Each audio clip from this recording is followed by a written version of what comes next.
எல்லாரும் சந்தோஷமா இருக்கிறீங்களா?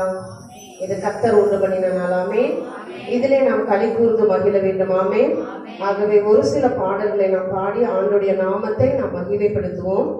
இந்த ஆராதனையின் முதல் பாடலாக இஸ்ரவேலின் துதிகளில் வாசம் செய்யும் எங்கள் தேவன் நீர் பரிசுத்தர் என்கிற பாடலை எல்லாரும் கரங்களை தட்டி உற்சாகமாய் பாடி ஆண்டுடைய நாமத்தை நாம் எல்லாரும் மகிமைப்படுத்துவோம். எல்லாரும் கரங்களை தட்டி பாடுவோம். இஸ்ரவேலின் துதிகளில் வாசம் செய்யும் எங்கள் தேவன் நீர் பரிசுத்தரே. இஸ்ரவேலின் துதிகளில் வாசம் செய்யும் எங்கள் தேவன் நீர் பரிசுத்தரே. வாக்குகள் பல தந்து அழைத்து வந்தீர், ஒரு தந்தை போல என்னை தூக்கி சுமந்தீர். வாக்குகள் பல தந்து அழைத்து வந்தீர், ஒரு தந்தை போல என்னை தூக்கி சுமந்தீர். இனி நீர் மாத்திரமே, நீர் மாத்திரமே, நீர் மாத்திரமே எங்கள் சொந்தமானே. உம்மை ஆராதிப்போம், ஆர்ப்பரிப்போம், உம் நாமத்தினால் என்றும் ஜெயமெடுப்போம். இனி நீர் மாத்திரமே, நீர் மாத்திரமே, நீர் மாத்திரமே எங்கள் சொந்தமானே. உம்மை ஆராதிப்போம், ஆர்ப்பரிப்போம், உம் நாமத்தினால் என்றும் ஜெயமெடுப்போம். எதிர்காலம் இல்லாமல் எங்கே நின்றோம், காலத்தை படைத்தவர் தேடி வந்தீர். எதிர்காலம் இல்லாமல் எங்கே நின்றோம், காலத்தை படைத்தவர் தேடி வந்தீர். சிறையிருப்பை மாற்றி தந்தீர், சிறுமையின் ஜனம் எம்மை உயர்த்தி வைத்தீர். சிறையிருப்பை மாற்றி தந்தீர், சிறுமையின் ஜனம் எம்மை உயர்த்தி வைத்தீர். இனி நீர் மாத்திரமே,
ஹalleluya ஹalleluya.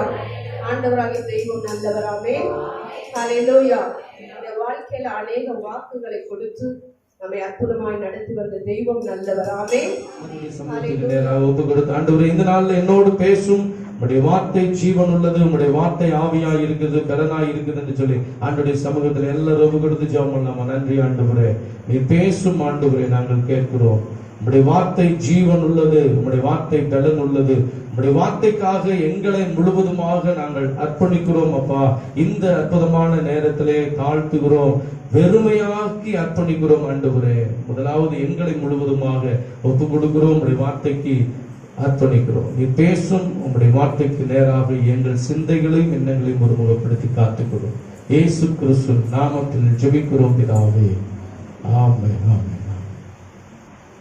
ஆண்டவரும் இரட்சகரும் மீட்பருமாகிய இயேசு கிறிஸ்து வெளியேற பெற்ற நல்ல நாமத்தினாலே இந்த காலை வேளையில கூடி வந்திருக்கிறவங்க யாவருக்கும் என் அன்பின் வாழ்த்துக்களை நான் தெரிவித்துக் கொள்கிறேன். கர்த்தர் உங்கள் ஒவ்வொருவரையும் அளவில்லாத ஆசீர்வாதங்களால் உங்களை ஆசீர்வதித்து வழி நடத்துவாராக. இந்த நாளில் எடுத்துக்கொள்வோம் எபேசியருக்கு எழுதின நிருபம் 5வது அதிகாரம் 14வது வசனத்தை வாசிக்க கேட்கலாம். எபேசியர் 5:14. ஆதலால் தூங்குகிற நீ விழித்து மரித்தோரை விட்டு எழுந்திரு, அப்பொழுது கிறிஸ்து உன்னை பிரகாசிப்பார் என்று சொல்லி இருக்கிறார். அல்லேலூயா. இல்லையா? சத்தமா சொல்லுங்க, உற்சாகமா சொல்லுங்க. Praise the Lord. அல்லேலூயா. சகோதரிகள் பக்கம் சத்தத்தை காணாமே. அல்லேலூயா. ஆண்டவருடைய வசனம் இப்படி சொல்லுகிறது, ஆகையால் தூங்குகிற நீ விழித்து மரித்தோரை விட்டு எழுந்திரு. இந்த நாட்களிலே நாம் கர்த்தருடைய வசனத்திற்கு நேராக நம்மை முழுவதும் ஒப்பு கொடுத்து பார்க்க வேண்டியது அவசியம். இது கடைசி காலங்கள்.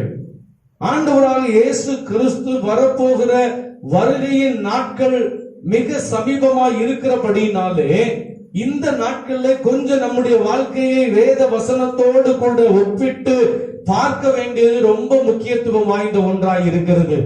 இன்றைக்கு நம்முடைய வாழ்க்கையில நாம் எப்படிப்பட்டவர்களாய் நாம் இருக்கிறோம் என்பதை கொஞ்சம் ஆராய்ந்து பார்க்க வேண்டியது அவசியம். இந்த வசனம் இப்படி சொல்லுகிறது என்னவென்று சொன்னால், ஆகையால் தூங்குகிற நீ விழித்து மரித்தோரை விட்டு எழுந்திரு அப்படின்னு சொன்னா, செயல்படாதவர்களை விட்டு உன்னை நீ என்ன பண்ண வேண்டும்?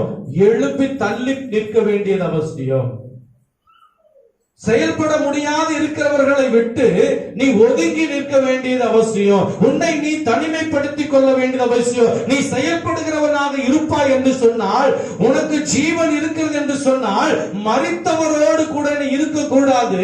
அதாவது ஜீவன் உள்ளவர்களோடு கூட நீ என்ன பண்ணணும்? சேர்ந்து கொள்ளணும்னு சொல்லிட்டு ஆண்டவர் இன்றைக்கு சொல்லுகிறதை நாம பார்க்கிறோம். இந்த கடைசி நாட்களில் ஆண்டவராகிய தேவன் சீக்கிரத்தில் வரப்போகிறார். அவருடைய வருகை மிக சமீபமாய் இருக்க போகிறது.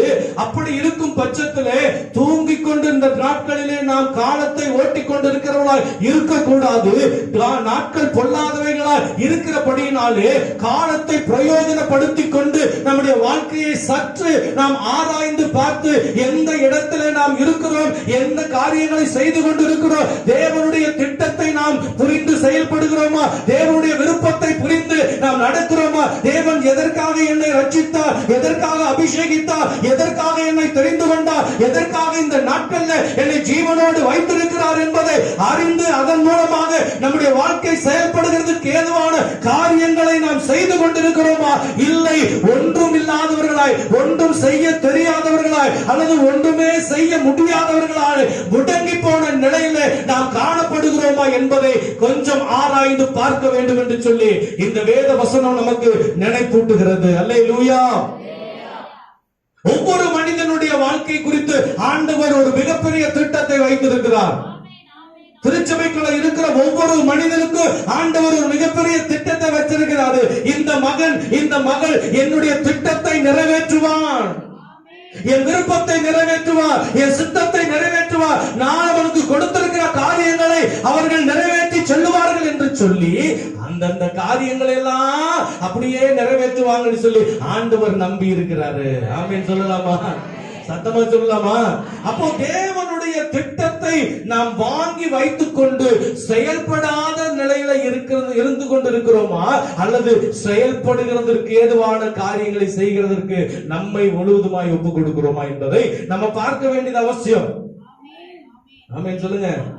செயல்படாதவர்களா இருந்தா ஒரு பிரயோஜனம் கிடையாது. செயல்படாதவங்களா இருந்தா என்ன கிடையாதுங்க? ஒரு பிரயோஜனம் கிடையாது. அதனாலதான் செயல்படாதவர்களுக்கு தான் ஆண்டவர் சொல்றார் மரித்தவர். செயல்படாதவங்க யாருங்க? சொல்லுங்க. செத்தவங்க கையில வெத்தலை வாக்கு கொடுப்பாங்கன்னு சொல்லுவாங்க. அதை கொடுத்தா என்ன பிரயோஜனங்க? அதை திருப்பி கூட கொடுக்க முடியாது. எப்படிங்க? இன்னைக்கு அநேகர் அப்படித்தான். ஆண்டவர் ஜீவனை கொடுத்து, பலனை கொடுத்து, ஆரோக்கியத்தை கொடுத்து, அற்புதம் செய்து அவனை கொண்டு வந்து நிறுத்தியிருக்காரு. ஆனா ஒரு பிரயோஜனம் கிடையாது. யாருக்காவது சுவிசேஷத்தை சொல்லிருக்கீங்களா? ஒண்ணு இல்ல. உங்க சாட்சியாவது மற்றவனுக்கு சொல்லிருக்கீங்களா? இல்ல. அப்புறம் எதுக்கு ஜீவனோடு இருக்கீங்க? எதுக்கு ஆண்டவர் கிருபையை உயிரை கொடுத்து வச்சிருக்காரு? சொல்றதுக்கு வெக்கம். எப்படிங்க? நான் கிறிஸ்தவன்னு சொல்றதுக்கு அநேகருக்கு வெக்கங்க. நான் வேலை ஸ்தலங்கள்ல நான் கிறிஸ்தவன்னு சொல்றதுக்கே அநேகருக்கு இன்னைக்கு நடந்துட்டு இருக்குது. ஆண்டவரை குறிச்சு நீங்க எங்க வெக்கப்படுறீங்களோ ஆண்டவர் உங்களை குறிச்சு வெக்கப்படுவாருங்க. வசனம் அப்படிதான் சொல்றது. ஆமென் சொல்லுங்க. இன்னைக்கு உங்கள் மூலமாக உங்களுக்கு தேவன் கொடுத்திருக்கிற கிருபா வரங்களை நினைச்சு கர்த்தருக்காக ஏதாவது ஒன்றை செய்யணும். அதைத்தான் ஆண்டவர் இந்த நாட்கள்ல தந்திருக்காரு. ஆண்டவர் ஏன் வருகைக்கு தாமதமாக அப்படியே இருந்துட்டு இருக்காரு அப்படின்னா, இன்னும் நம்மளை நம்பிட்டு இருக்கிறாருங்க. எப்படிங்க? இன்னும் நம்மள நம்பிட்டு இருக்கிறாரு.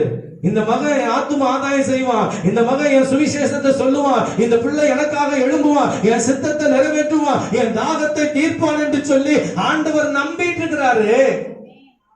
அழிந்து போகிற ஆத்துமாக்களுக்காக ஜெபிப்பான், அழிந்து போகிற எல்லா மனு குலத்துக்காக மன்றாடி நிற்பான் என்று சொல்லி ஆண்டவர் நம்மளை நம்பிக்கொண்டிருக்கிறாரு. கொஞ்சம் ஆராய்ந்து பாருங்களேன். நம்முடைய வாழ்க்கை குறித்து கொஞ்சம் ஆராய்ந்து பாருங்கள். ஆகையால் தூங்குகிற நீ விழித்து மரித்தோரை விட்டு எழுந்திரு. ஆகையால் தூங்குகிற நீ விழித்து மரித்தோரை விட்டு. நீங்க இருக்கிற இடம் எந்த இடம்னு கொஞ்சம் அப்படியே பாருங்க. மரித்தோர் இடத்துல இருக்கிறீங்களா? கொஞ்சம் வெளியே வாங்க. மரித்த சூழ்நிலையில நீங்க காணப்படுறீங்களா? கொஞ்சம் அந்த இடத்தை விட்டு வெளியே வாங்க. கர்த்தர் உங்களை உதிக்க போகிறார். கர்த்தர் உங்களை பிரகாசிப்பிக்க பண்ண போகிறாரு. கர்த்தருடைய திட்டம் உங்களுக்குள்ள நிறைவேற்றப்பட போகுது. செயல்படாத இடத்துல நீங்க இருந்தீங்கன்னா ஒருபோது ஒரு காரியமும் உங்களால் என்ன பண்ண முடியாதுங்க? செய்யவே முடியாது. ஜாக்கிரதை உள்ளவர்களாக இருக்க வேண்டும். உங்களுடைய வாழ்க்கை குறித்து தேவனுடைய திட்டம் நிறைவேற வேண்டும் என்று சொன்னால் உங்களுடைய காரியம் நீங்க எந்த இடத்துல இருக்கிறீங்க என்பதை நீங்க பார்க்க வேண்டியது முக்கியம். ஆமென். சத்தமா சொல்லுங்க. ஆமென். ரொம்ப ஜாக்கிரதையா நீங்க உங்க வாழ்க்கையை நீங்க வாழணும். கிருபையாய் கொடுத்திருக்கிற இந்த வாழ்நாட்களை பிரயோஜனம் இல்லாம நீங்க வாழ்ந்து விட்டால் பரலோகத்துக்கு செல்லும் போது ஆண்டவர் கணக்கு கேட்கும் போது நீங்க உங்களை என்ன சொல்லுவீர்கள்? ஆண்டவர் உங்களிடத்துல உங்களுடைய உக்கரான காரியத்தின் பொறுப்பை ஆண்டவரிடத்துல கேட்பார். நான் உனக்கு 70 வருஷங்களை கொடுத்தேன் அல்லது 50 வருஷங்களை நான் கொடுத்தேன், நீ என்ன செய்தாய் என்று சொல்லி கேட்கும் பொழுது நீங்கள் நானும் என்ன பதில் சொல்லுவோம்? அப்படிங்கிற கொஞ்சம் அப்படியே ஆராய்ந்து பாருங்க. என்ன பதில் சொல்லுவோம் நம்ம? ஆண்டவரே எனக்கு குடும்பத்தை கொடுத்தீங்க, பிள்ளைகளை கொடுத்தீங்க, வேலைகளை கொடுத்தீங்க, எல்லாமே கொடுத்தீங்க. ஆனா எல்லாம் செய்த நீ எனக்காக என்ன செய்த? உலகத்துக்காக 58 வருஷம் ஓடுற, 60 வருஷமா இப்ப மாத்திட்டாங்க, ஓடிக்கொண்டிருக்கிற நீ எனக்காக என்ன செய்த? உனக்காக நான் மரித்தேனே, உனக்காக என் ஜீவனை நான் கொடுத்தேனே, உனக்காகவே என்னுடைய எல்லா காரியங்களையும் நான் இழந்தேனே, நீ எனக்காக என்ன செய்தாய் என்று சொல்லி ஆண்டவர் கேட்கும் பொழுது நாம் என்ன பதில் சொல்லுவோம் என்பதை கொஞ்சம் அப்படியே ஆராய்ந்து பாருங்க. என்ன பதில் சொல்லுவோம்? எனக்கு கொடுத்ததெல்லாம் கொடுத்தீங்க, ரைட்டு. ஆனா அதன் மூலமா நீ என்ன செய்தாய்? உனக்கு முதலீடாக ஒவ்வொன்றையும் நான் கொடுத்தேன். கிருபைகளை கொடுத்தேன், தாளந்துகளை கொடுத்தேன், எல்லா திறமையான காரியங்களையும் நான் கொடுத்தேன், எல்லாமே உனக்கு நான் கொடுத்தேன். நீ என்ன செய்தாய் என்று ஆண்டவர் உங்களை என்னை பார்த்து கேள்வி கேட்கும் போது என்ன பதில் சொல்லுவோம் என்பதை கொஞ்சம் நாம் ஆராய்ந்து பார்க்க வேண்டியது ரொம்ப முக்கியமாக இருக்கு. நம்முடைய வாழ்க்கை குறித்து ஜாக்கிரதையாய் வாழ வேண்டும். நம்முடைய வாழ்க்கை குறித்து, வாழ்நாட்களை குறித்து ரொம்ப ஜாக்கிரதையாக இருக்க வேண்டும். இப்படித்தான் வாழணும்னு சொல்லிட்டு ஆண்டவர் வைத்திருக்கிறார். இது எல்லாம் சரியாக நாம் கடைபிடித்து நடக்கணும். தேவ திட்டம் என்ன என்பதை புரிந்து நாம் நடக்கிறவர்களாய் மாற வேண்டியது ரொம்ப அவசியமாக இருக்கிறதுங்க. அல்லேலூயா, சத்தமா சொல்லுங்க அல்லேலூயா. பாருங்க, ஒரு மனுஷன் இருந்தான், வாசிக்க பார்க்கலாம். யோனாவின் புஸ்தகம் 1வது அதிகாரம் 1 முதல் 7 வசனம் உள்ள பகுதிகள் அப்படியே எடுத்துக்கொண்டு பார்க்கலாம். யோனாவின் புஸ்தகத்துக்கு அப்படியே வேதத்தை திருப்பிக் கொண்டு யோனா 1வது அதிகாரம்.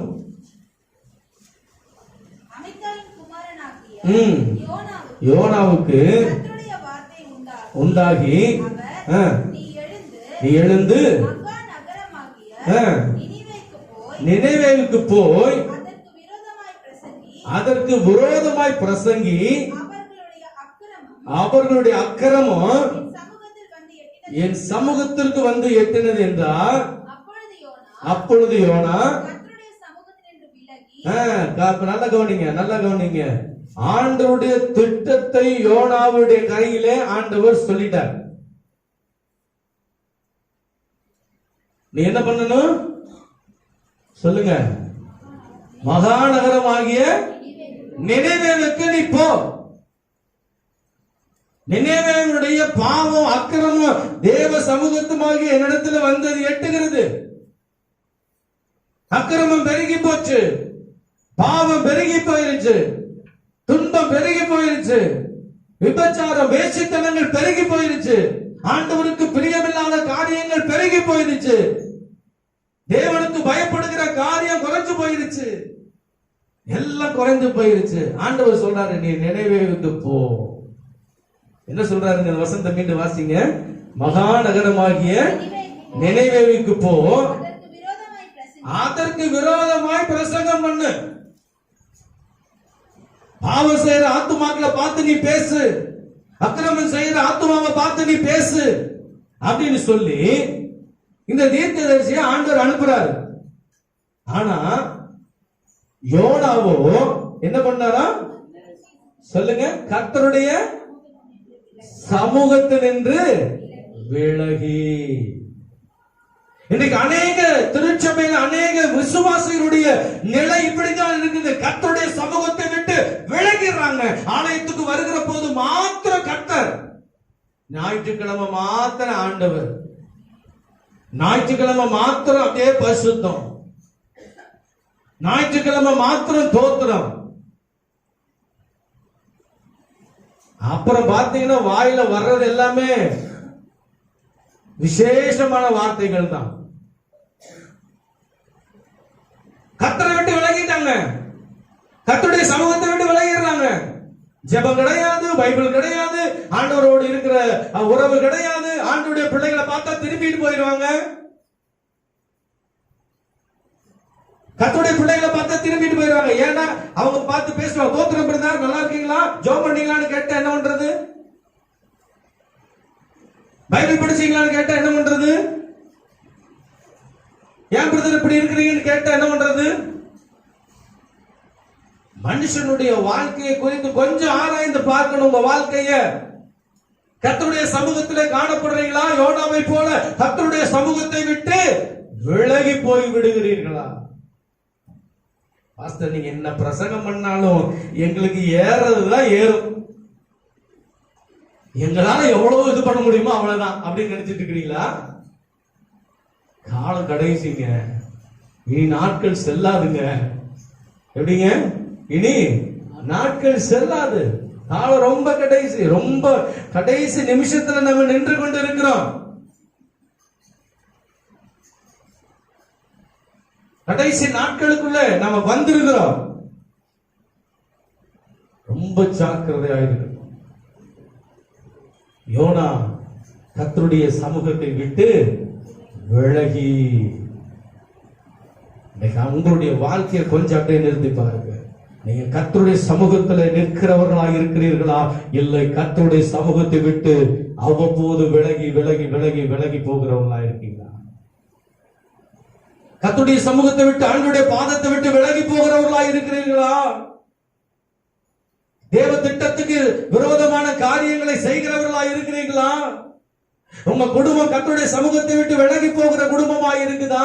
உங்க பிள்ளைகள் கர்த்தருடைய சமூகத்தை விட்டு விலகி போகிறவர்களாய் காணப்படுறாங்களா?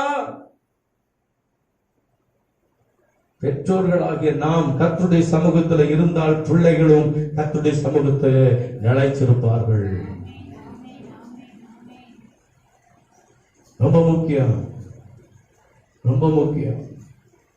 பெற்றோர்கள் நாம் எந்த காரியத்தை செய்கிறோமோ பிள்ளைகள் அதை விட அதிகமாய் செய்வார்கள்.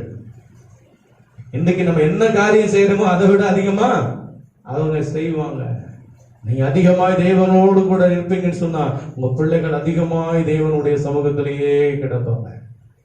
நீங்க வழி விலகி தேவ சமூகத்தை விட்டு விலகி போவீங்கன்னு சொன்னா அவங்க இன்னும் அதிகமாய் தேவ சமூகத்தை விட்டு போவாங்க. கர்த்தருடைய வழியை விட்டு விலகி போவாங்க, கர்த்தருடைய வார்த்தையை விட்டு விலகி போவாங்க, பரிசுத்தத்தை விட்டு விலகி போவாங்க. எல்லாமே விலகிடும். தேவ கிருபை விலகிடும். ஆண்டவர் விட்டுருவார், கைகளை விட்டுருவார். போ, ஜாக்கிரதையா இருக்கணும். நீங்க தேவ சமூகத்திலே காணப்படுறீங்களா அல்லது தேவ சமூகத்தை விட்டு விலகி ஓடுறீங்களா? யோனாவோ கர்த்தருடைய சமூகத்தை விட்டு விலகி போனார். ஆண்டவர் விடல. நல்லா கவனிச்சுங்க. அந்த வருஷம் அடுத்த வாசிங்க பார்க்கலாம். தர்சீசுக்கு ஓடி போகும்படிக்கு எழுந்து கப்பலை கண்டு காசு கொடுத்து என்ன பண்ணா? கர்த்தருடைய சமூகத்திலிருந்து விலகும்படிக்கு கப்பல் ஏறினா. நல்லா கவனிங்க. எனக்கு அநேகர் இப்படிதான், ஒரு பிரயோஜனம் கிடையாது. தேவ சமூகத்தை விட்டு விலகி போயிடுறாங்க. தான் சொந்த பணத்துல டிக்கெட் வாங்கிட்டு போயிடுறாங்க. அநேகர் அப்படித்தான். கர்த்தருடைய சித்தம் இன்னதென்று அறியாததினாலே தேவனை விட்டு விலகி ஓடுறாங்க. தேவ பிரசன்னத்தை விட்டு விலகி ஓடுறாங்க. நீங்க போகிறது தேவ விருப்பமா, தேவ சித்தமா என்பதை நீங்கள் ஆராய்ந்து பார்க்க வேண்டியது அவசியம். ஆமென் சொல்லலாமா? சத்தமா சொல்லலாமா? உச்சாம சொல்லலாமா? அவன் தர்சீசுக்கு போகும்படிக்கு தன் சொந்த பணத்தை கொடுத்து டிக்கெட் வாங்கினான். ஆண்டவர் சொல்றாரு, நீ நினைவேவுக்கு போ. உன்னை அனுப்பும்படிக்கு, உன்னை தெரிந்து கொண்டு உன்னை அனுப்பும்படிக்கு நான் உன்னை அபிஷேகிச்சிருக்கிறேன். என் வார்த்தையை வச்சிருக்கிறேன், என் கிருபையை வச்சிருக்கிறேன். என்னுடைய காரியங்கள் எல்லாவற்றையும் வெளிப்படுத்தும்படி நான் உன்னை அனுப்ப போகிறேன். அப்படிங்கிற தேவனுடைய விருப்பத்தை, தேவனுடைய திட்டத்தை, தேவனுடைய காரியங்களை எல்லாம் என்ன பண்ணிட்டான்? விலகி அதை எல்லாவற்றையும் மறந்து போயிட்டான். எனக்கு அன்பான கர்த்தருடைய பிள்ளையே, கொஞ்சம் ஜாக்கிரதையோடு கூட இந்த நாட்கள்ல நாம் காணப்பட வேண்டியது அவசியம். நாம் தேவனை விட்டு தூரம் போகிறோமா? தேவ சமூகத்தை விட்டு விலகி போகிறோமா? தேவனுடைய காரியங்களை விட்டு நாம் வழி விலகிறதுக்கு ஏதுவான காரியங்கள் நம்முடைய வாழ்க்கையில் நடந்து கொண்டிருக்கிறதா அல்லது நாம் செய்கிறோமா, நமக்கு நடக்கிறதா என்பதை எல்லாம் பற்றியும் கொஞ்சம் அப்படியே நிதானித்து பார்க்க வேண்டியது ரொம்ப அவசியமா இருக்கிறது. ஏன்னா கடைசி கால எழுப்புதலுக்கு கர்த்தர் உங்களையும் என்னையும் பயன்படுத்த விரும்புகிறாரு.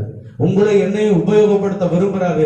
தேவ சித்தத்துக்குள்ள, தேவ திட்டத்துக்குள்ள, தேவ சமூகத்துக்குள்ள இருக்கும் போதுதான் தேவன் அதை உபயோகப்படுத்த முடியும். நம்ம தூரம் போயிட்டோம்னா ஒன்னும் பண்ண முடியாதுங்க. தேவனை விட்டு தூரம் போயிட்டு ஆண்டவர் நம்மள ஒண்ணும் பண்ண முடியாது. யோனாவுக்கு கிருபை கொடுத்த யோனாவை அழைத்தார் கர்த்தர். ஆனா அதுக்கப்புறம் அவன் பட்ட பாடு, பிரச்சனை, உபத்திரம் எல்லாம் அவன் சொன்னா, ஐயோ என்ன நெருக்குது, கடல் பாசிகள் என்ன நெருக்குது, நான் உபத்திரவப்பட்ட ஆளியில நான் உபத்திரவப்பட்ட மீன் வயிற்றுக்குள்ள போய் உட்கார்ந்துட்டு மீன் வயிற்றுல இருந்துட்டு அவன் வேண்டுதல் செய்யறான், ஆண்டவரே எனக்கு இறங்குன்னு சொல்லி கேட்கிறான். நல்ல முறையில போன சொல்லும் போது போயிருந்தா இந்த உபத்திரவம் கிடையாது, இந்த பிரச்சனை கிடையாது, போராட்டம் கிடையாது. அநேகருடைய வாழ்க்கை அப்படித்தான். கஷ்டப்படும் போதுதான் ஆண்டவரே எனக்கு உதவி செய்ய, ஆண்டவரே எனக்கு இறங்கும். முதலே நான் சொன்னேன், நீ கீழ்ப்படிஞ்சு போயிருந்தீங்க பிரச்சனை இல்லை அல்லவா? முதலே நான் நினைவுக்கு போன்னு சொன்னேன், மரியாதையா போயிருந்தீங்கன்னா ஒரு பிரச்சனை இல்லை அல்லவா? என்ன பண்ண? தர்சீசுக்கு போகும்படி கப்பல் ஏறி போன. அங்க நடந்த காரியம் என்ன? கடல் கொந்தளித்தது, கப்பல் நிலை தடுமாறிச்சு. கப்பல் இருக்கிற ஜனங்கள் எல்லாம் அலறி அடிக்க ஆரம்பிச்சாங்க. ஐயோ நாங்கள் வடிஞ்சு போறோமே. அப்போ கப்பல்ல சீட்டு போடுறாங்க. அந்த சீட்டு யோனா பேர்ல விழுந்துச்சு. யோனாவை தூக்கி கடல்ல போட்டாங்க. இதுதான் நடந்துச்சு. இன்னைக்கு அநேகருடைய வாழ்க்கை இப்படிப்பட்டுதான் நடக்கிறது. பிரச்சனைக்குரிய நபரா நீங்க தான் இருக்கிறீங்க. தேவ சமூகத்தை விட்டு விலகி போகிறதுனாலே பிரச்சனைக்குரிய நபராய் நீங்கள் மாறிவிடுகிறீர்கள். என்றைக்கு ஜெபத்தை விட்டு ஓய்ந்து போகிறீங்களோ, கர்த்தருடைய வசனத்தை விட்டு ஓய்ந்து போகிறீங்களோ, எப்ப தேவ ஆலயத்தை விட்டு நீங்க ஓய்ந்து போகிறீங்களோ, அன்றைக்கு பிரச்சனைக்குரிய நபராக, முக்கியப்படுத்தக்கூடிய ஒரு நபராக நீங்க மாறி விடுறீங்க. நல்லா கவனிச்சுக்கணும். ஜெபம் இல்லையா, வேத வாசிப்பு இல்லையா, தேவனுடைய ஆலயத்துக்கு போறது இல்லையா, அன்றைக்கே உங்களை பிரச்சனைக்குரிய மனுஷனாக நீங்க மாறுகிறீங்க என்பதை நீங்கள் அறிந்து கொள்ளணும், உணர்ந்து கொள்ளணும். சர்ச்சுக்கு போனீங்கன்னா என்ன, ஜெபம் பண்ணீங்கன்னா என்ன, பைபிள் படிக்கலைன்னா என்ன அப்படின்னு நீங்க நினைச்சு கேள்வி கேட்டு இருக்கலாம். ஆனா அன்றைக்கு தான் ஆரம்பிக்குது நீங்க ஒரு மிகப்பெரிய பிரச்சனைக்கு உரியவராக நீங்க மாறிக்கொண்டிருக்கிறீர்கள் என்பதை அறிந்து கொள்ளணும். உங்களால ஒரு மிகப்பெரிய பிரச்சனை உங்க குடும்பத்துக்கு வரப்போகுது. உங்களால ஒரு மிகப்பெரிய பிரச்சனை நீங்க வேலை செய்யற வேலை ஸ்தலத்துக்கு வரப்போகுது. அதுக்கு காரணம் நீங்க தான். யோசேப்போடு கூட கர்த்தர் இருந்தார். யோசேப்போடு கூட கர்த்தர் இருக்கிறதை காவல்காரன் அறிஞ்சு கொண்டான், சிறைச்சாலை தலைவன் அறிஞ்சு கொண்டான். அதனால சிறைச்சாலையில் அவனை அதிகாரியாக மாற்றினான். அவன் போனதே கைதி. என்ன பண்ணாங்க, அவனே கைதியா போறான். ஆனா கர்த்தர் அவனோடு கூட இருக்கிறார் என்பதை அவன் அறிந்து சிறைச்சாலையுடைய பொறுப்பை அவன்கிட்ட கொடுக்கிறான். ஆனா கர்த்தர் மாத்திரம் இல்லைன்னு சொன்னா அங்க இருக்கிற பிரச்சனைக்கெல்லாம் அவன் தான் தலைவனா மாறி இருப்பான். ரொம்ப முக்கியங்க. கர்த்தர் உங்க கூட இல்லைன்னா உங்க குடும்பத்துல உங்களால மிகப்பெரிய பிரச்சனை வரும். நீங்க வேலை செய்யற வேலையில பிரச்சனை வரும், நீங்க போற சமுதாயத்துல பிரச்சனை வரும். இதுக்கெல்லாம் காரணம் என்ன தெரியுங்களா? நீங்க தான். உங்களுக்கு ஜெபம் இல்ல, கர்த்தரோட இருக்கிற ஐக்கியம் கிடையாது, வேத வாசிக்கிற பழக்கம் கிடையாது, ஆண்டவரை விட்டு விலகி போறீங்க, ஆண்டவருடைய சமூகத்தை விட்டு விலகி போறீங்க.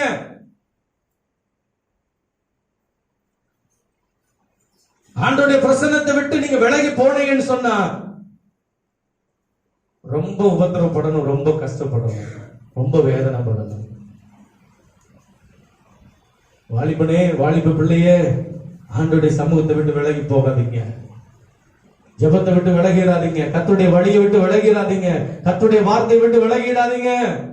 ஆண்டவர் என்ன சொல்லுகிறாரோ அந்த காரியங்களுக்கு முழுவதும் கீழ்ப்படிச்சிருங்க. ஆண்டவருக்கு முக்கியத்துவத்தை கொடுங்க. கேள்வி கேட்டுட்டே இருந்தீங்கன்னு சொன்னா உங்க வாழ்க்கையை கேள்விக்குறியா மாறிடும். இது ஏன், இது ஏன், இது என்ன இப்படி அப்படின்னு கேள்வி கேட்டுட்டு இருந்தீங்கன்னு சொன்னா உங்க வாழ்க்கையும் கேள்விக்குறியாகவே மாறிவிடும். ஒரு அர்த்தமும் கிடைக்காது, ஒரு பதிலும் கிடைக்காது.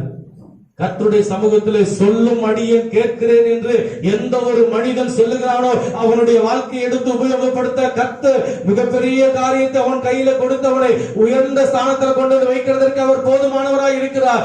ஏன், எனக்கு, எதுக்கு இப்படி எல்லாம் கேள்வி கேட்கிறவனை ஒண்ணும் இல்லாம ஆக்கிடுவாரு. அதுதான் ஆண்டவருடைய வசனம் சொல்லுது நமக்கு.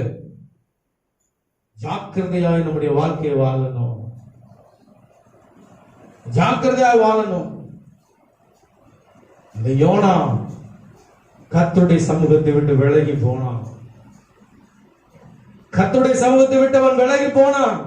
அதனால அவன் பட்ட பாடு, அவன் உபத்திரவம் நீங்க போய் வீட்டுல போய் வாசிச்சு பாருங்க. வீட்டுல போய் என்ன பண்ணுங்க, யோனாவின் புஸ்தகத்தை அப்படியே நீங்க முழுவதும் வாசிச்சு பாருங்க.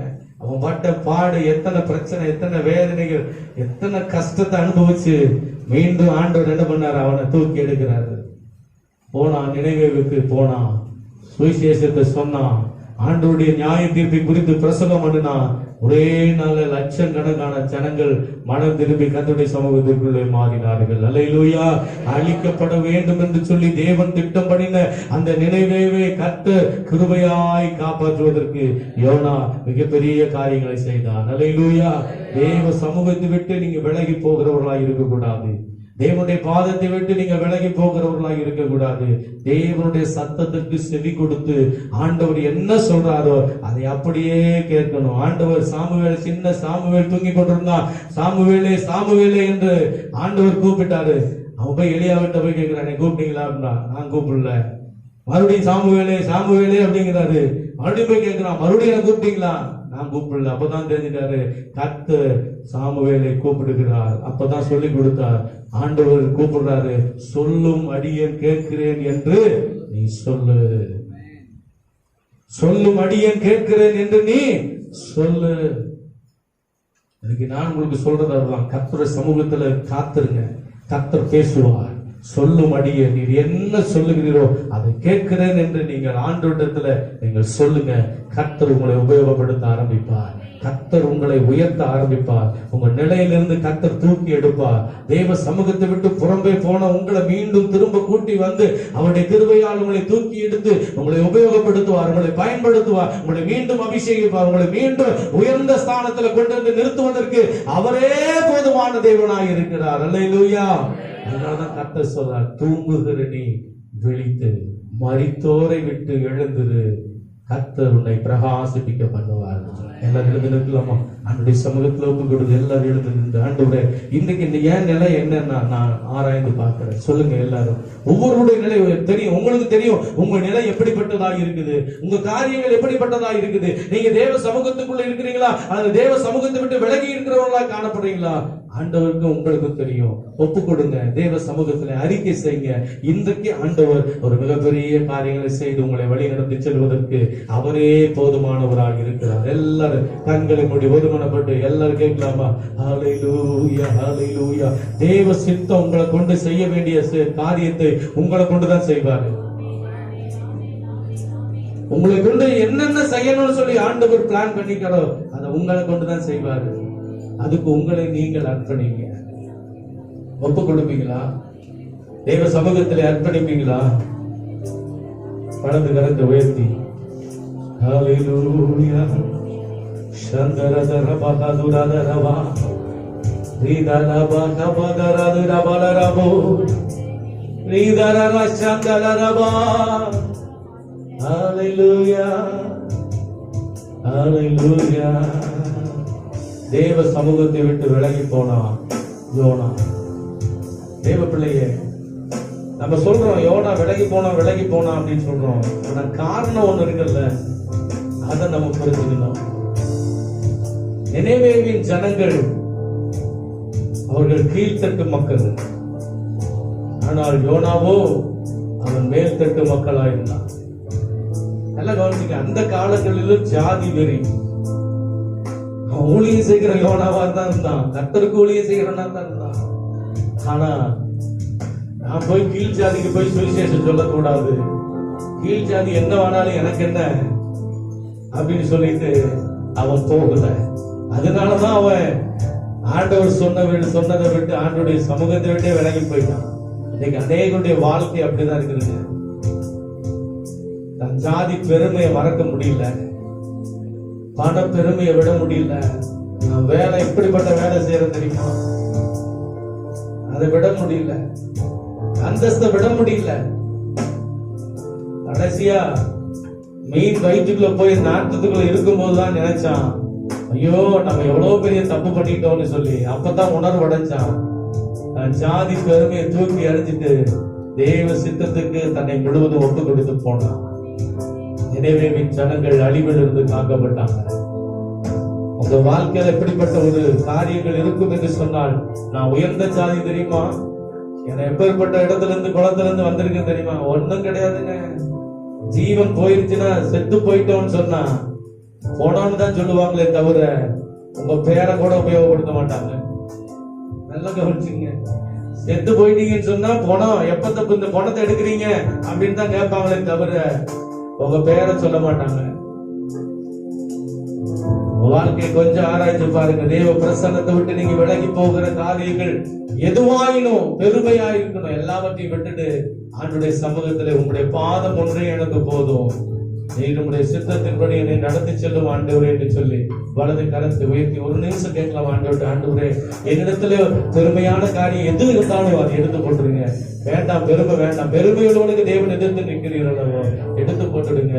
உங்களுடைய சமூகத்தை விட்டு நான் விலகி போகிற எந்த காரியமா இருந்தாலும் அதை எடுத்து போட்டு உமக்காக இந்த கடைசி நாட்களை வாழ என்னை நான் ஒப்புக் கொடுக்கிறேன், என்னை பயன்படுத்த ஆண்டவர் என்று சொல்லி அர்ப்பணிங்க. கர்த்தர் கிருபையாய் உங்களை வழிநடத்தி செல்ல அவர் வல்லவராய் இருக்கிறார். எங்கள் பரலோக தகப்பனே, இரட்சகராக இயேசு கிறிஸ்து விலையேற பெற்ற நல்ல நாமத்துல உங்களுடைய சமூகத்துல எங்களை என்னையும் தரை மட்டும் தாழ்த்துகிறோம். ஆண்டவரே, தேவ சமூகத்தை விட்டு செல்லும்படி என் வாழ்க்கையில இருக்கிற எல்லா குறைகளை எல்லாம் நீக்கி ஆண்டவரே உடைய சமூகத்திலே நான் நின்று ஆண்டவரே ஜனங்களுக்காக திறப்புல நிற்க, அழிந்து கொண்டு போகிற ஆத்துமாக்களுக்காக தேவ சமூகத்திலே காத்திருக்க கிருபையாய் என்னை நடத்துங்கப்பா. யோனாவை போல உடைய சமூகத்தை விட்டு விலகி போகாதபடிக்கு ஆண்டவரே உடைய சமூகத்திலே காத்திருக்கிற அந்த கிருபை எனக்கு தாரும். உடைய பிரசன்னத்தை விட்டு நான் ஓய்ந்து போய்விடக் கூடாது. உடைய பிரசன்னத்திற்கு நான் தூரமாய் போய்விடக் கூடாது. என்னை எங்க திருச்சபையை கர்த்தர் உருவாக்கும்படி ஜெபிக்கிறோம். அந்த மக்கள் ஒருவரை ஆசீர்வதியும் வசனத்தின்படி உடைய பிள்ளைகளை எழும்ப செய்யும்படி ஜெபிக்கிறோம். திருமுகத்திலே உடைய பிள்ளைகளை அர்ப்பணிக்கிறோம். திரு சமூகத்திலே நீரே பொறுப்பேற்றுக் கொள்ளும்படி நாங்கள் ஜெபிக்கிறோம், தாழ்த்துகிறோம், அர்ப்பணிக்கிறோம். கனமகிமை யாம் உமக்கே செலுத்துகிறோம்.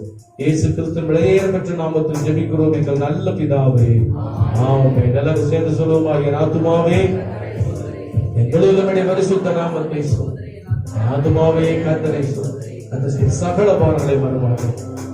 நம்முடைய கர்த்தராகிய இயேசு கிறிஸ்துவின் கிருபையும் பிதாவாகிய தேவனுடைய அன்பும் பரிசுத்த ஆவியினுடைய அந்யோன்ய ஐக்கிய சத்தியத்தை அறிகிற அறிவும் இப்பொழுதும் எப்பொழுதும் நம் அனைவரோடு கூட நீடித்து நிலைத்திருப்பதாக. ஆமென், ஆமென். அல்லேலூயா, அல்லேலூயா, அல்லேலூயா.